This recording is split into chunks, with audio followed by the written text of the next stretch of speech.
एक प्रकार से आज झोपड़पट्टी का शहर बनकर रह गया।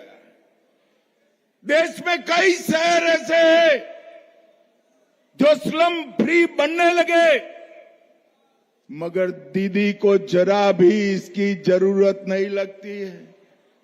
ये तो स्लम में घुसपैठिए को बसा कर अपनी वोट बैंक बनाना चाहती है, वोट बैंक बनाना चाहती है। भाइयों बहनों, आज मैं भारतीय जनता पार्टी की ओर से कहकर जाता हूं, 4 मई को काउंटिंग है।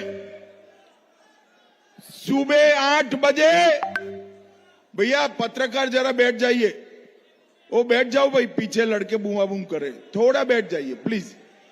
बस हो गया भाई, अब बैठ जाओ, तुम भी बैठ जाओ। भाइयों बहनों, 4 मई को सुबह काउंटिंग चालू होगी। 8 बजे बैलेट बॉक्स खुलना शुरू होगा। 9 बजे पहला राउंड, 10 बजे दूसरा राउंड, 1 बजे काउंटिंग समाप्त और बीबी दीदी टाटा गुड बाय। एक लंबे समय के बाद बंगाल के अंदर सुशासन की शुरुआत होने वाली। कवि गुरु की कल्पना का, महर्षि अरविंद की कल्पना का और श्यामा प्रसाद मुखर्जी की कल्पना का सोनार बांग्ला बनाने की शुरुआत भारतीय जनता पार्टी की सरकार करेगी। मित्रों, भारतीय जनता पार्टी की सरकार करेगी। एक ऐसा बांग्ला होगा, ऐसा बंगाल होगा जहां माताओं बहनों को कोई भय नहीं होगा। इतने सारे दीदी लोग बैठे हैं, मुझे बताओ जरा, सालों तक संदेशखाली में बंगाल की माताओं बहनों पर एक घुसपैठिया अत्याचार करता रहा। बंगाल की महिला मुख्यमंत्री चुप रही। क्यों? क्योंकि वो घुसपैठिया था, टीएमसी का कार्यकर्ता था। आरजी कर, Calcutta law university, Durgapur law university दीदी के माथे पर जूं नहीं रेंगती है और उल्टा कहती है कि 7 बजे के बाद महिलाओं को बाहर निकलने की जरूरत क्या है। दीदी, आपको शर्म आनी चाहिए। एक महिला मुख्यमंत्री होकर आप कह रही हो कि 7 बजे के बाद क्यों बाहर निकलते हैं। सभी बंगाल की माताओं बहनों को मैं वादा कर कर जाता हूं, 5 मई के बाद एक छोटी सी बच्ची भी स्कूटी पर निकलती है, कोई गुंडा उसके सामने आंख उठाकर नहीं देख पाएगा, नहीं देख। हम बंगाल की माता बहनों को, बच्चियों को भय से मुक्त कराएंगे। पूरे बंगाल की जनता को हम भय से मुक्त कराएंगे। अभी तृणमूल के गुंडे कॉलोनी कॉलोनी जाकर, बड़े बड़े फ्लैट्स में जाकर कहते हैं निकलना मत, 29 तारीख को तकलीफ होगी। मैं आज टीएमसी के गुंडों को कहकर जाता हूं, 29 तारीख को निकलना मत, वरना गुंडों को तकलीफ आए।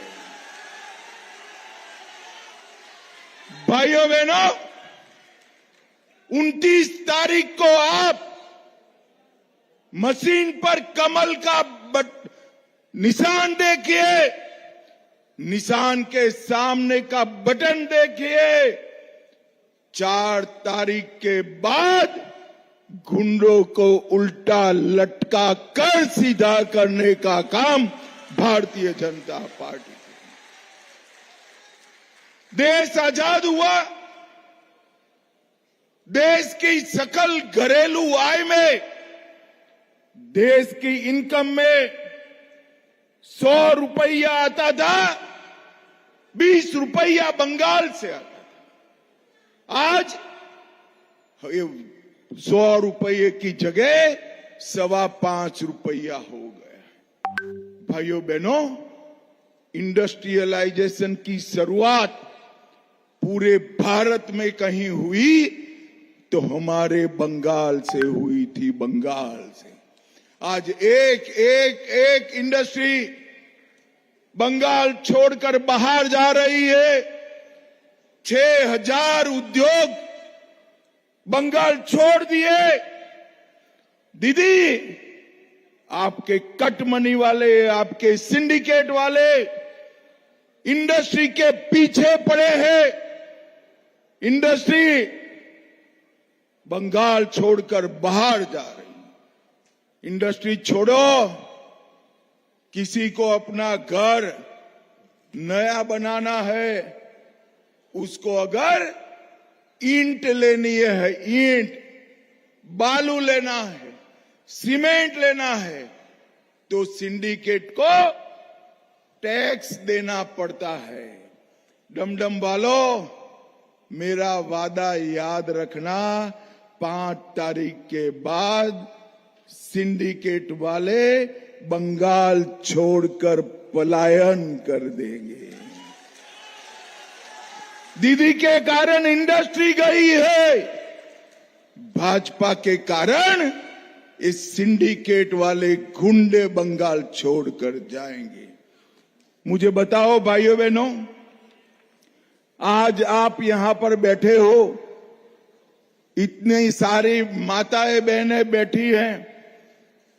हमारी पार्लियामेंट में माताओं बहनों को 33% रिजर्वेशन मिले, आरक्षण मिले, वो अच्छा है या नहीं है?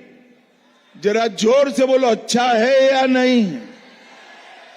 ममता दीदी ने कांग्रेस के साथ मिलकर इसका विरोध कर माताओं बहनों को यहां पर आने से रोका है। विधानसभा में आने से रोका, लोकसभा में आने से रोका है। ममता दीदी, मातृशक्ति 29 तारीख की राह देख रही है। आपकी उल्टी गिनती शुरू हो गई है, अब उल्टी गिनती शुरू। भाइयों बहनों, मुझे बताओ, ये धारा 370 हटानी चाहिए थी या नहीं हटानी चाहिए थी? ये कश्मीर जो है हमारा है या नहीं है? अरे जोर से बोलो, है या नहीं है? मोदी जी ने 75 साल से जिस धारा 370 को कांग्रेस और इनके चट्टे पट्टे टीएमसी ने संभाल कर रखा था, वो धारा 370 को समाप्त कर दिया और आतंकवाद पर एक गहरा आघात नरेंद्र मोदी जी ने किया। ये टीएमसी की और कांग्रेस की सरकार थी। आतंकवादियों को बिरयानी खिलाते थे, बिरयानी। भाइयों बहनों, उरी में हमला हुआ, मोदी जी ने सर्जिकल स्ट्राइक किया। पुलवामा में हमला हुआ, एयर स्ट्राइक की। और पहलगांव में हमला हुआ, ऑपरेशन सिंदूर कर उनके घर में घुसकर आतंकवाद का जवाब। जिस नरेंद्र मोदी जी ने आतंकवाद को समाप्त कर दिया, वो नरेंद्र मोदी जी को कांग्रेस के अध्यक्ष आतंकवादी कह रहे हैं। ये राहुल बाबा के साथ रह रहकर खड़गे जी भी भाषा बिगड़ने लगी है। राहुल बाबा, मोदी जी को जितनी गालियां दोगे, जितना गाली का कीचड़ बनाओगे, कमल उतना शान के साथ खिलकर आएगा। और मैं आज यहां से राहुल बाबा को कहने आया हूं, तमिलनाडु में आप डबल फिगर क्रॉस नहीं करने वाले हो, पांडिचेरी में भी डबल फिगर क्रॉस नहीं होगी, बंगाल में शायद ही खाता खुल जाए, पांडिचेरी में भी नहीं खुलेगी, और आसाम में अब तक की सबसे बड़ी हार कांग्रेस की होने वाली है, सबसे बड़ी हार। और ममता दीदी, आप इसी कांग्रेस के साथ बैठी हो, आपका भी बुरा गत होने वाला है। भाइयों बहनों, मुझे बताओ, मोदी जी ने अयोध्या में राम मंदिर बनाया, अच्छा किया या बुरा किया? अरे जरा जोर से बताओ, अच्छा किया या बुरा किया? 550 साल से मुगल, अंग्रेज, कांग्रेसी, टीएमसी वाले राम मंदिर नहीं बना दे।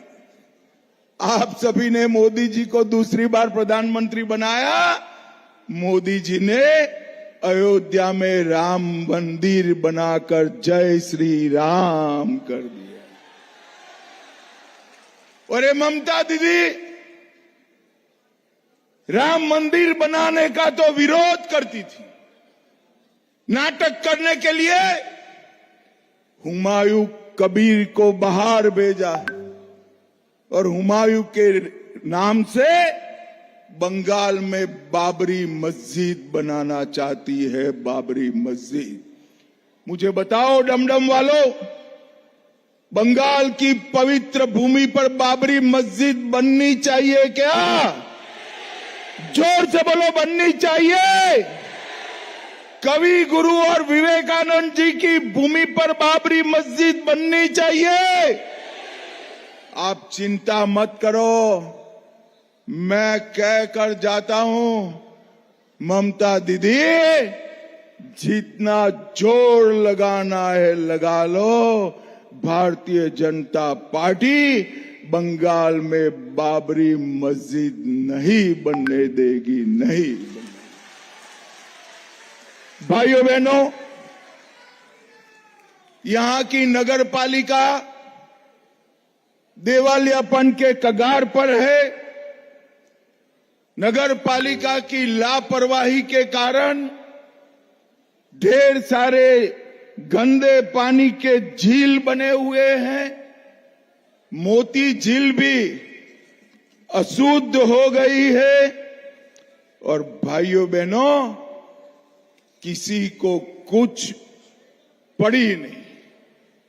5 तारीख को भारतीय जनता पार्टी की सरकार बनने के बाद डमडम को हम पुराना गौरव लौटाने का काम भारतीय जनता पार्टी करेगी।